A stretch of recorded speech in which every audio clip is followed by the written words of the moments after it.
Welcome in, guys, to the Full Force Fathers podcast. We are on episode 4 already, Dave. I can't believe it. We've been doing this for a month. Man, it feels good. It sure does. God, it's amazing that we've actually taken this concept and put it to life, and it's out there. Thank you all for listening, commenting, reviewing. We really do appreciate it. Oh, yeah, and I got a little extra energy today. The girls just got back from their weekend trip.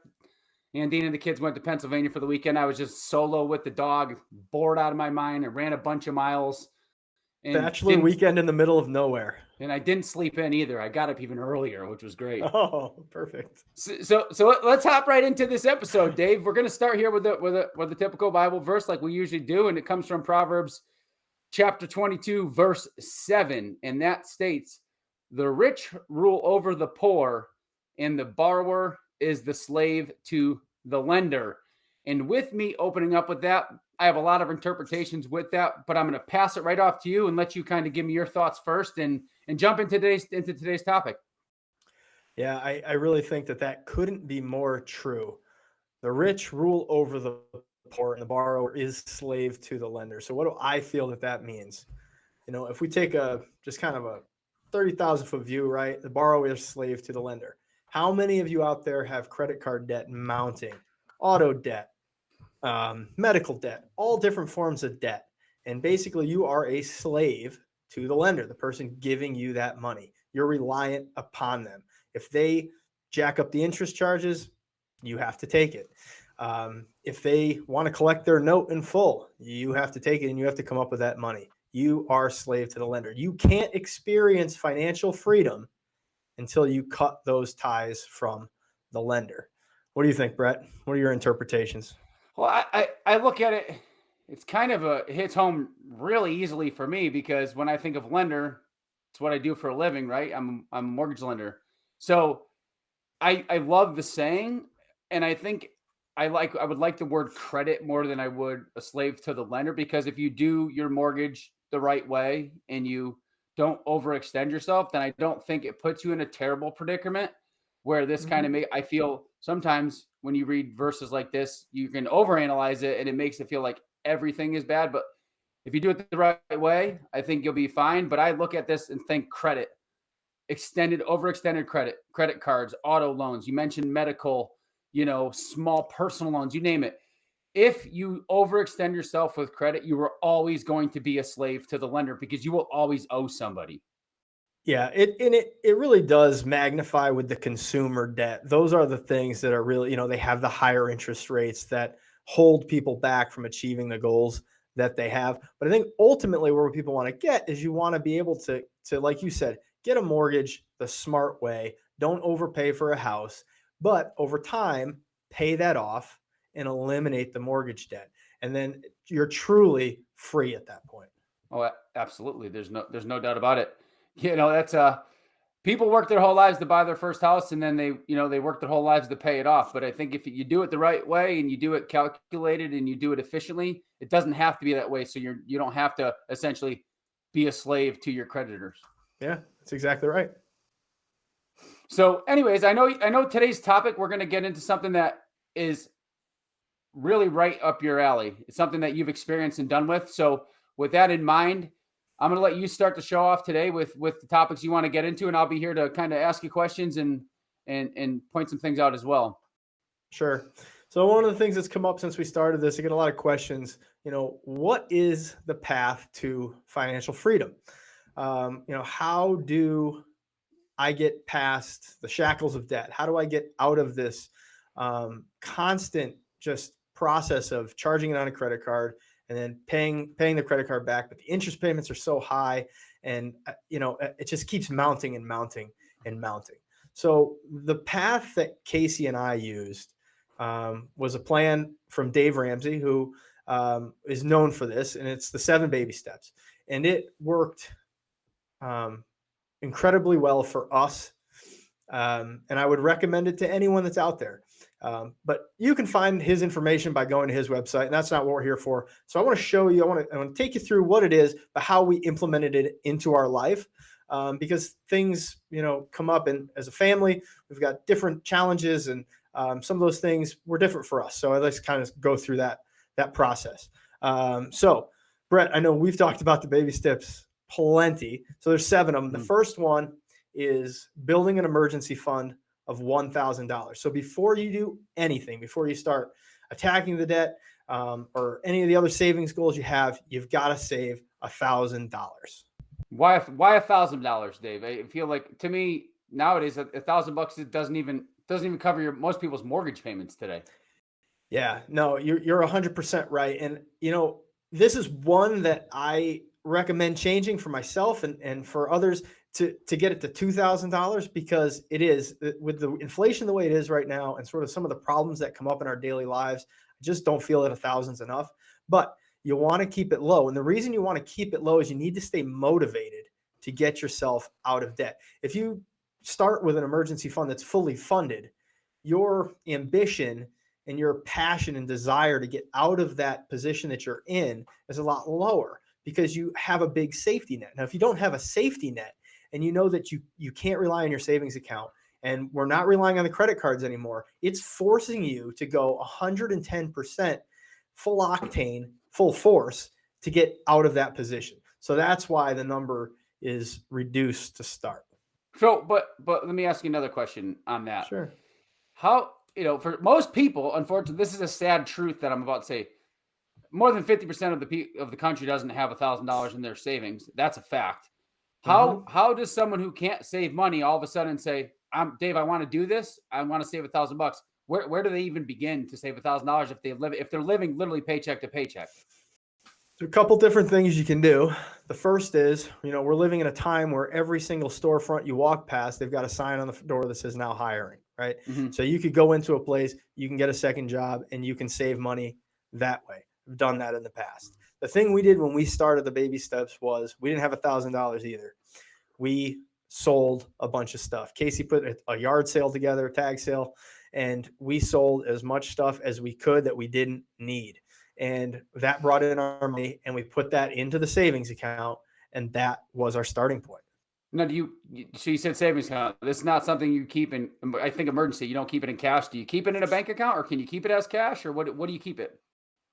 I mean, you can keep it as cash if you want, if you got a place to have it, but I like to just keep it in a savings account. So I don't.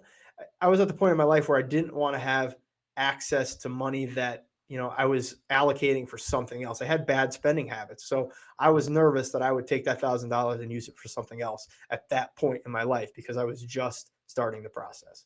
Okay, so I get it. Baby step one: save a thousand Yep. bucks. Maybe a little bit more in today's day and age. Yeah, I'd bump it up to 2, but keep it low because you don't want that safety net sitting there. You want to keep pushing yourself to get out. So, baby step 2 is pay off your debt, attack your debt with full intensity. You have your emergency fund, your small emergency fund. Now you go after the debt. You pay off your bills and you start attacking. The method we used, and as part of the baby steps, is the debt snowball, which is you list all of your debts, smallest to largest, on a piece of paper, and you attack the smallest one first. You pay minimums on all the rest of the debts, but you pay everything extra that you have in your budget goes to that smallest debt, and you knock that one off. Once you knock that debt off, you take the money you're putting towards that and you put it towards the next debt in your list of your snowball, and you keep building and building and building. And that's how you start making progress and taking that momentum and building it to get yourself out. Why not? Let's keep the snow terminology going on. Why not avalanche it and just try to go? Who knows what your minimums are? 200 each card. Why not just try to say, well, I'm gonna do 500 to this one, 500, and try to make it make bigger gains. So a couple things. So those are two separate points. So the debt avalanche is separate from just paying more on each card. So if you pay more on each card, what you're essentially you're not knocking any out of the way. So the problem is you're not getting that sense of completion, and you're not seeing the progress that you're making by paying off a debt, getting rid of it, cutting up that card, and never seeing that bill again. That's one thing I was doing when I was trying to get myself out before I found this plan, was just paying extra on each card. But basically, I never felt like I was getting anywhere. So I never saw that progress. Now, you mentioned an avalanche. A debt avalanche, similar to a snowball, but the difference being you're paying off the cards with the highest interest first. So mathematically, the debt avalanche makes a lot of sense. But the problem is if your highest debt is on a card that has your highest interest rate, it's going to take you so long to pay that card off. You run the risk of not, again, building that momentum and feeling those small wins. We talked about it a little bit on the morning routine episode, right? Waking up and getting those small wins. This is the same principle. You want to get some of those wins under your belt, feel that change happening, see that you're making progress. So ultimately, you can push through the finish line. If you're sitting and paying off a card with $12,000 on it with the highest interest rate, you're going to be paying off that card for probably a very long time. And you're probably going to get discouraged, and it's going to seem like, why am I doing this? Absolutely. In all aspects of life, little wins and confidence, they make all the difference in the world. Yeah. Yeah, I had a difficult mindset wrapping my head around that when I first started, because I was looking at it mathematically, and I was like, well, if I just do this, but no, once I got that first credit card paid off, the one that had, one of the smaller debts, I think it was under $1,000. I felt it gone. And the next time I went to the mailbox, that bill wasn't there, and I could take all the money I had there and put it towards the next one. And it really is a momentum thing, and it can absolutely change the way you're looking at the process and keep you going through it. So once you get through that process, and that process is different for everybody, the length of time you're going to be in that depends on how much debt you have. And we're not talking just credit cards. We're talking auto loans too. We're talking medical debt. The only debt we're not talking about in baby step 2, the debt snowball, is your home mortgage. And we'll get to that later. So you get all this debt. You paid your credit cards off. You paid your cars off. You paid your student loans off. Your medical debt, anything that's there is paid off. Could take 3 months, could take 3 years, could take more than that. Depends on how much you have. You jump into baby step 3, which is a fully funded emergency fund. So now that you've got debt out of your way, the shackles are off. Now it's time to truly build that safety net.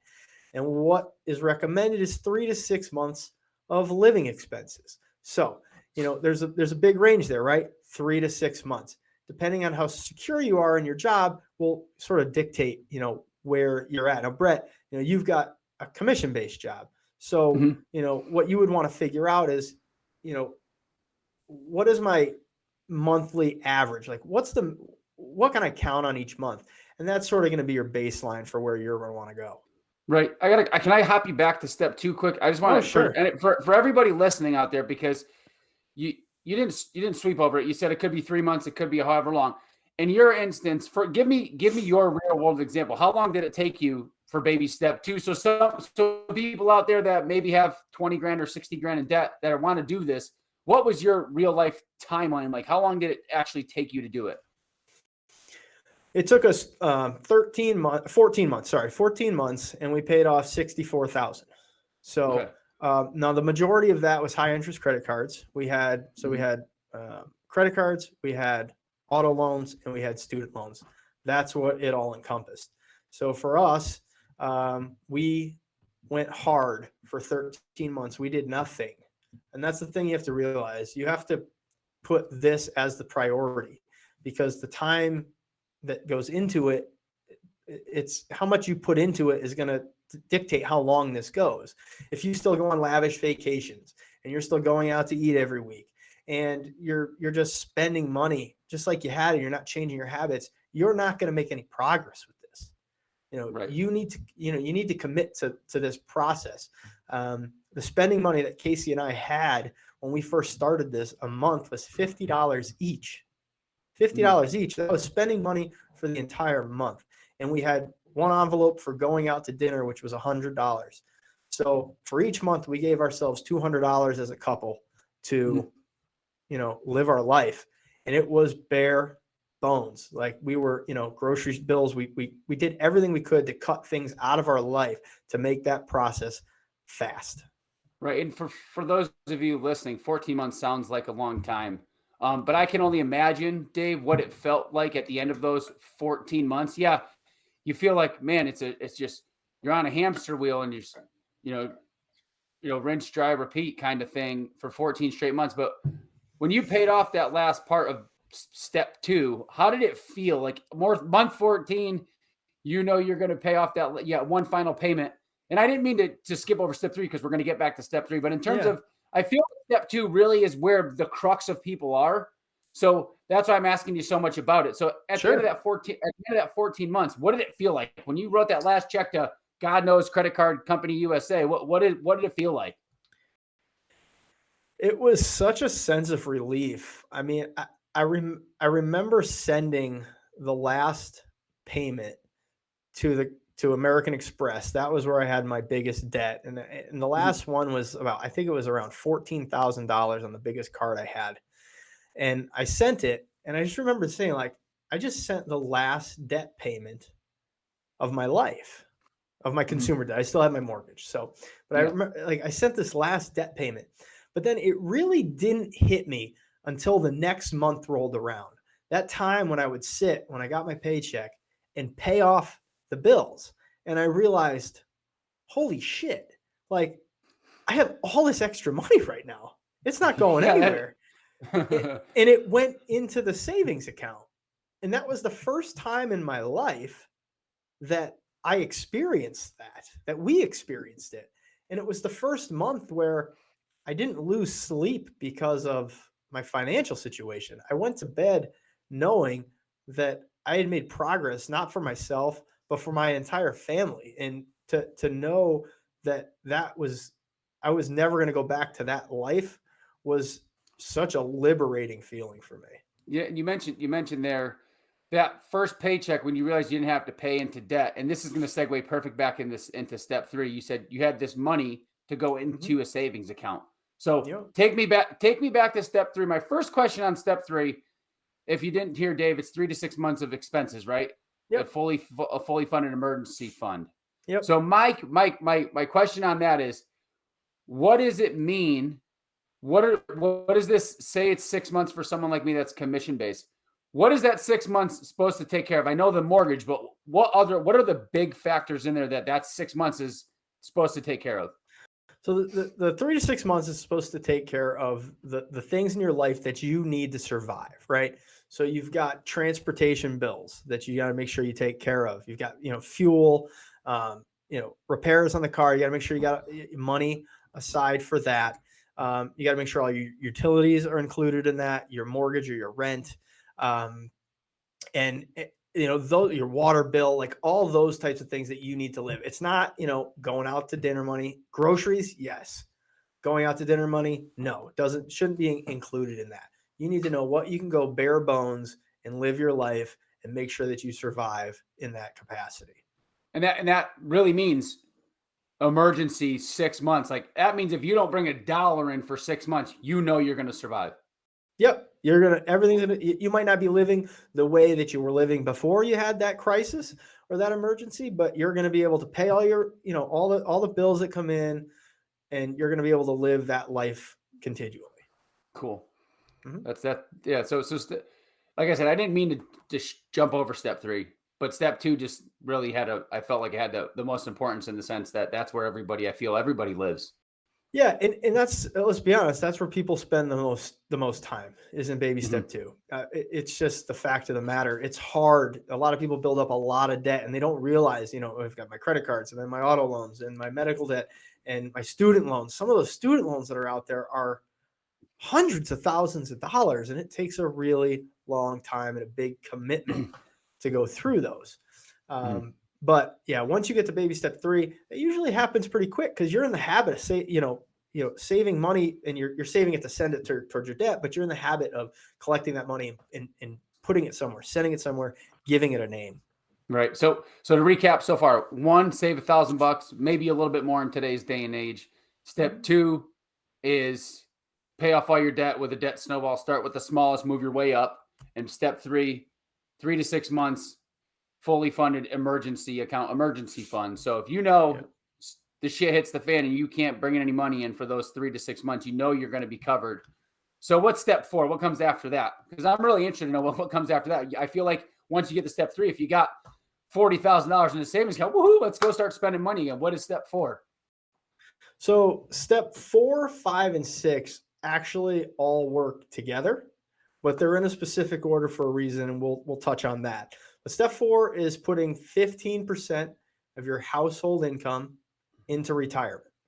So what that means is, we have these different places Casey's a teacher, so she gets a pension, and she puts into that pension. That counts towards the 15% of the total income. You can, depending on your income level, you can put money into a Roth IRA. You can contribute money to your 401k or your Roth 401k to get you to that 15% mark. And that's where you want to be. What is a Roth IRA for those that don't know what it is? So a Roth IRA is an investment tool for your retirement that you can put after-tax dollars in. So you'll have already paid taxes on the money up front. So you put this money in and it grows and builds over time, compounds, and eventually when you're able to take it out at retirement age, you take it out tax-free. You've already paid the taxes on it. So you get all that growth that goes into it comes out tax-free. Whereas a standard IRA or a standard 401k, you're putting in pre-tax dollars. So you haven't been taxed on that money up front. So the money goes in, it grows tax deferred, but ultimately when you take it out, you're paying taxes on the growth. So I like to use this little scenario for people, right? If you were to put in, say you put in $250,000 over your working life into your retirement account. If you put 250 into a Roth and 250 into a traditional, let's just say, for sake of big numbers, those grow to be $1 million each. Okay, you get to retirement age, you're to take the money out of the 401k or the traditional IRA that you didn't pay taxes on yet. So that money you put in $250,000, but you didn't pay taxes on it, and it grows to be $1 million. When you take that out, you're going to pay taxes on the full $1 million. So say you're in a 25% tax bracket, you're going to pay roughly $250,000 of that $1 million back to the federal government. Okay. Now, if you're to put the same $250,000 into a Roth and it grows to $1 million, you will have paid upfront taxes on the $250,000 that you put into it. Okay. And all the growth that you get will come tax-free. So when you take that money out, you're not paying taxes on any of that $1 million that you have there because you already paid it on the $250,000, which is what, roughly, $60,000 ish, if we're talking the same 25% tax bracket. Right. So two questions on a Roth IRA. Mm-hmm. Can you take it out like a 401k? Because I know people that want to buy a house, they say, oh, I'm just going to take my down payment out of my 401k. They get taxed, bam, but they take it out. If you have a Roth IRA and you want to buy a house, can you take the money out of that, or is that locked in there and you can't do nothing with it? I mean, you can, but you're going to pay all sorts of penalties on it. So you'll pay all sorts. Yeah. You don't want to do that. Once it's in these retirement tools, and that's the thing. People are like, well, I can get a 401k loan from work.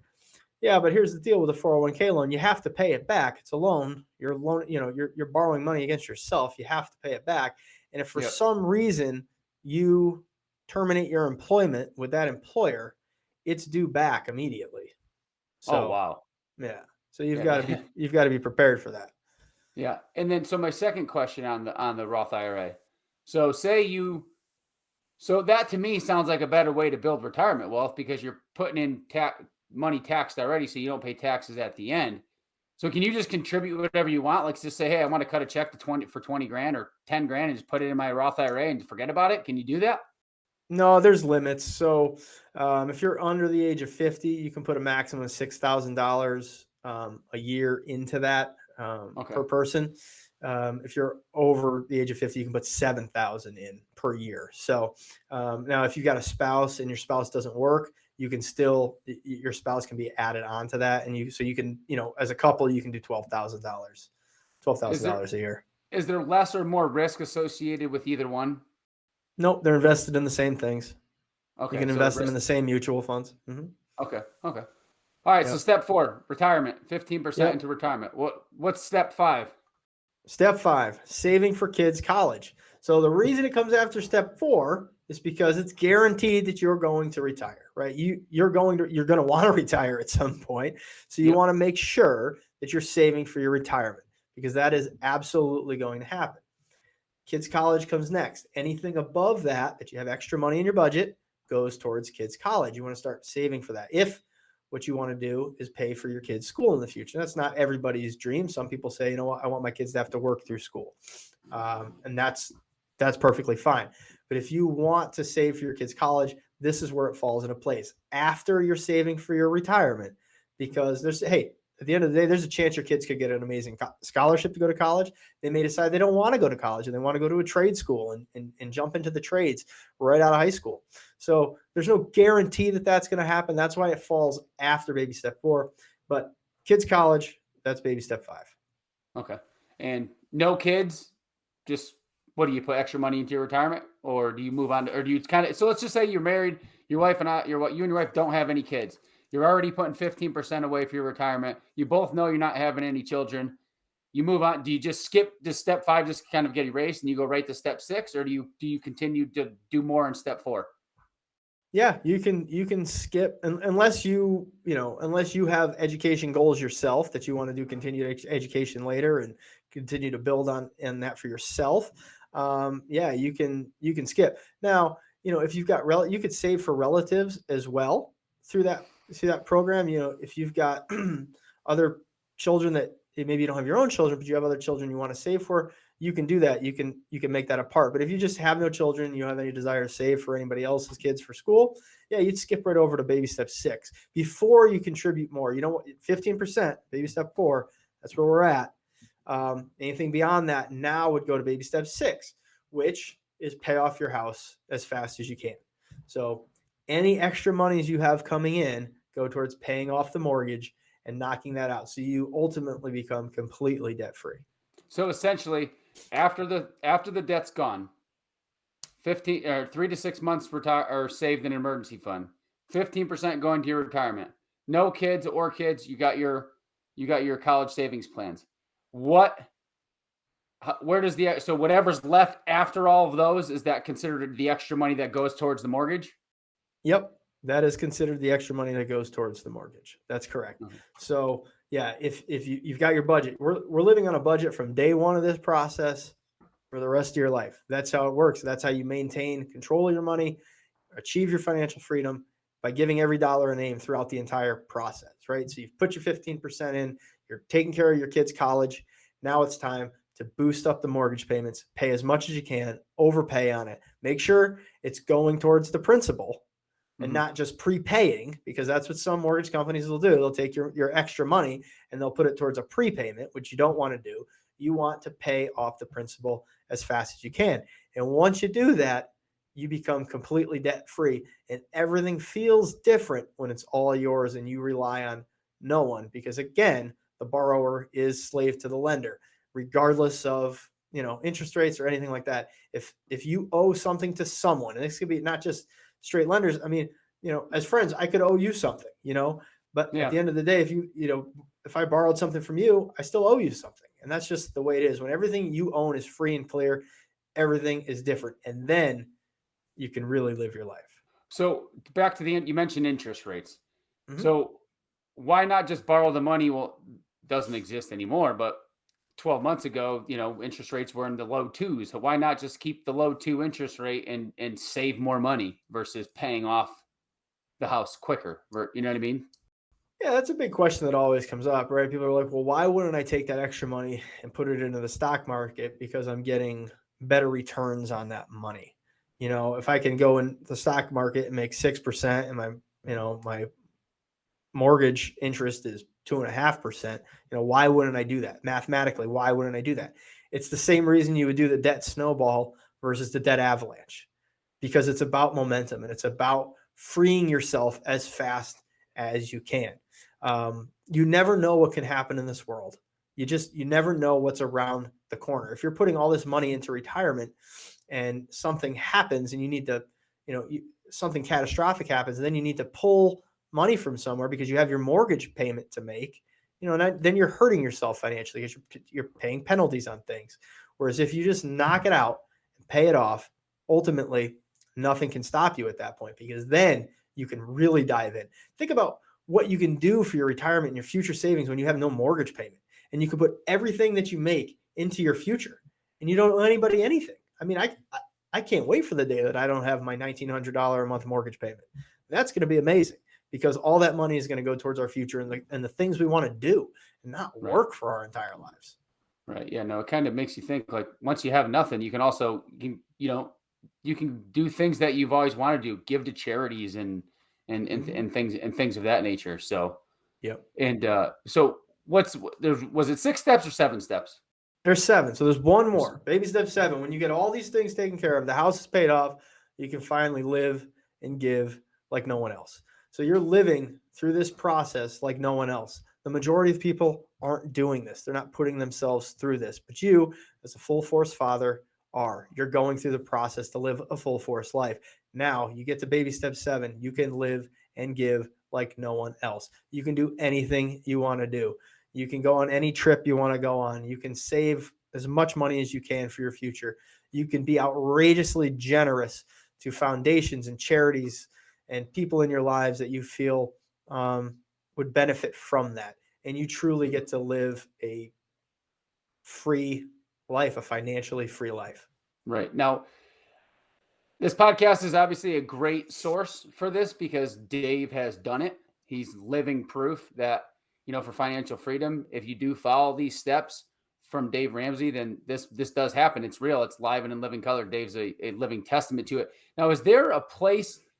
I mean, you listen to the podcast, someone's great. Now, is there a place that you can read it, or is there a class you can sign up for? You've met Dave before, but what's the easiest way to attain a copy of the steps to where you can read it for yourself and start?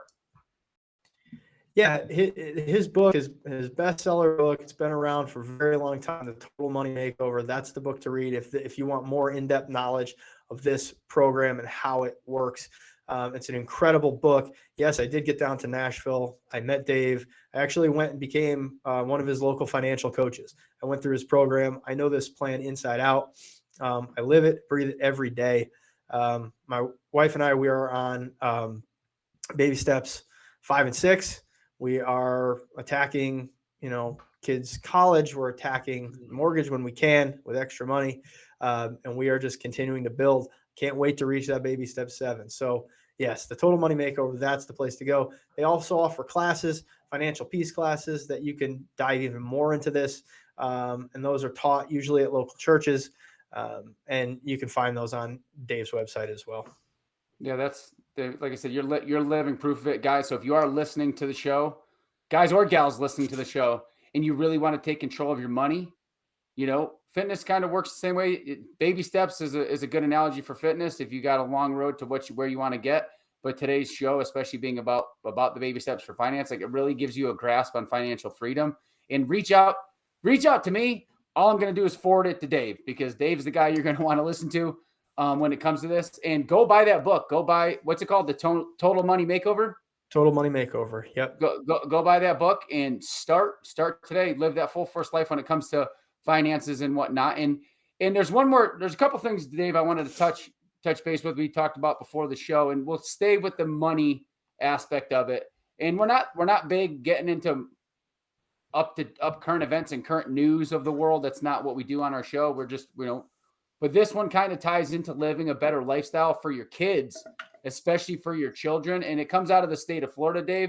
You want me to go over it? You want to go over it? Yeah, go for it, Brett. Mm-hmm. So down in the state of Florida, like I said, we're not talking politics. We're not talking anything here. We're just talking news. We're talking a topic that really makes a difference in the world. And down in Florida, the governor, Ron DeSantis, had introduced Senate Bill 1054. And I'm going to read it here so you guys can understand it. Check it out for yourself on any website. Google it. Senate Bill 1054, titled the Dorothy L.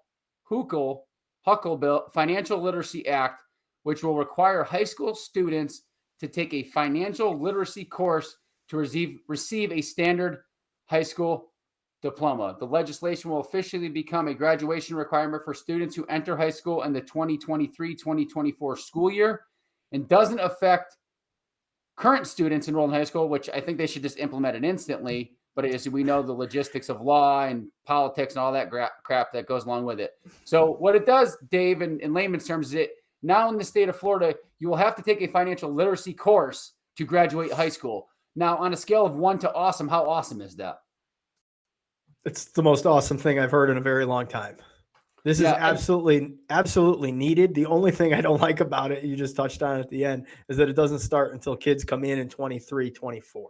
And I think it should be implemented for immediate. And I'm sure there's all sorts of reasons why, right? But this is stuff that kids need. And it kind of talks back to what we were talking about last week on the podcast, right? Teaching kids these fundamentals early. No one teaches this in school. And you get out of school and you're taught to just go to school and take on as much debt as you can to get a job that doesn't pay you enough to pay off the debt, right? It doesn't make any sense. So that kudos to Florida Governor DeSantis. Thank you. Hopefully this sets a precedent and other states start to do this because it is needed. Yeah. And it's a vicious, unfortunately, it's a vicious life cycle of the life of a high school graduate that ends up going to college. And in no particular order, you kind of look at the big picture and it's like, all right, you graduate high school, you go to college, you don't really want to go to college, you take on a shit ton of student debt, you graduate to get a job. The first thing you do is probably while you're already in college, you've already had 400 advertisements to get a credit card. And then when you get out of college, you get your first job that pays you, let's just say 30, 45 or $50,000 a year. And what's the first thing that 21-year-old kid does? They go and buy a car that costs exactly what they're making, and boom, you're already in the hole. So this to me means so much, because if you listen, this is great. We're dads. It starts with us. We set the example, but we're not the majority of the world. And this is just, like you said, kudos to Florida. This will take a ginormous time. I mean, this is going to affect thousands of kids in the state of Florida moving forward to get set on the right path of financial literacy, which, I mean, you're right. Tip my cap to Ron DeSantis. You like him, you don't like him, good for you. This is a good step forward in progress, that in much needed progress for the country. Yeah. I don't see how anyone could disagree with that. Yeah. No, the credit card companies will disagree with it. That's for sure. Well, auto loan companies, any moral people, how could you disagree with it? Student loan people. Let's tell facts are facts. But anyways, yeah. So it's good. And wrapping up here today, we're going to introduce a new segment every week on the show, and we're going to do a book recommendation. A quick 1 to 2 minutes. It's going to be a book that Dave and I both read. We both are firm believers in reading. If you went on Instagram this last week, then you'll notice Dave had put a post up about reading and its significance and its importance in education for kids, for adults. I mean, everybody should be reading. And I was never a reader, Dave, growing up. I couldn't stand reading. If it was required for school, I definitely didn't want to do it. But, we're going to have a program. We're going to have a podcast entirely dedicated to 75 Hard coming up here soon. And that's really what kickstarted me into falling in love with reading after you had done 75 Hard. And you're like, dude, you got to try it, blah, blah, blah. Well, anyways, the long and short of it got me back into reading. So I'm reading probably a book every 10 days or so. So moving forward, at the end of every episode, we're going to have a book recommendation. The only thing that matters is we both have had to read it so we can kind of give our 2 cents. But it's going to be a book that we both read and that we're going to recommend that all you guys and gals out there listening, pick it up, order it, go read it, and let us know what you think about it. So with that said, today's book is Limitless by Jim Quick. All right. Jim Quick, you can follow him on all major social platforms. The guy's a genius. He's got a great story. He had a traumatic head injury as a kid. And this book is, I'll read it to you, Limitless. Upgrade your brain, learn anything faster, and unlock your exceptional life. Dave, you take it first. Give everybody what you love about it. Quick little 30 seconds, 60 seconds on the book, and then I'll do the same. 2 things that I really liked about the book. There's a section in there about memory and how you can teach your brain to remember more things. And that I think is very powerful. It gives you tips and tricks on how to do that and relate things visually so that you see them and you're not just reading them. And also how to speed read. I've always wondered how people read so fast. I'm one of those people, probably like the other millions of people that are out there, that hear the words in my brain as I read them, right? And that's apparently not how you're supposed to speed read. So those 2 things for me were awesome. Loved it. The speed reading thing was so cool, and I didn't want to be a believer in the beginning, but then you put your finger to the page and you follow your finger, like, holy cow, this timing thing really works. Yeah. So and if you listen to our morning episode routine on the show, there's a big section about morning routine in there. And as you guys all know, I am a huge proponent of getting your ass out of bed in the morning and starting your day off right by doing a bunch of cool shit and getting yourself set up for your day, for your week, for your month, for the year, for your year. So check that book out.